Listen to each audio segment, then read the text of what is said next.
तर आज मी नायकामधून हा ब्रिजिटन फेस पॅलेट ऑर्डर केला आहे. Vishal doesn't have any idea what is Bridgerton face palette काय असतं, आय शॅडो काय असतं, याला काही माहित नाहीये. फेस पॅलेट यूज करून विशाल माझा मेकअप करणार आहे. Are you ready?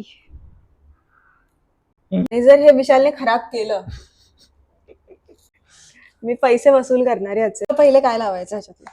मला लाली लावायची. लाली लाव. ह्याच्यावर असा रोजचा पॅटर्न आहे. त्याने पे पण नाही केलं ह्याच्यासाठी. ओ गॉड, खूप छान दिसतंय. एक मिनिट, ते ब्लेंड करायचं बघ असतं पटापट. ब्लेंड करते कोणासोबत? आणि तो हा ब्रश वापरतोयस तू लाली लावायला. मग याचं काय करायचं होतं? हा आय शॅडोचा आहे. In my eyes you are looking very pretty. But in my eyes will I look pretty? Yes, you are pretty. बस बस बस. थोडं मी लावेन ना. Trust the process. लागेल तू छान बोटाने. आहे. हां का? टॅलेंट तो है मेरे में. Good for first attempt.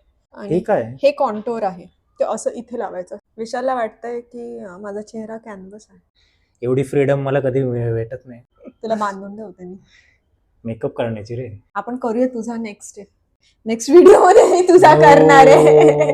चांगलाच करतोय मी. See it through my eyes. हा, त्याने स्कल्प्ट करायचं असतं. असं स्कल्पिंग लुक आला पाहिजे. स्कल्प हा, असा. असं तू केलंस ना चेहरा की मग तो असं करत राहा. म्हणजे नेहमी कोणी असं बघितलं की असं कर, मग इट वर्क्स. माझं बार्बर पण मला असंच करतो दाढी करताना. I like to go little fancy with it. नाक इज रिमेनिंग. थोडंसं ब्लशचं थोडं पुन्हा यूज करू शकतो. हा, हाताने केल्यावर हे छान होतं. म्हणजे स्प्लिट चांगलं होतं. स्प्लिट होतं मस्त. कॉन्व्हेंट अं, कॉन्व्हेंट स्प्लिट मस्त.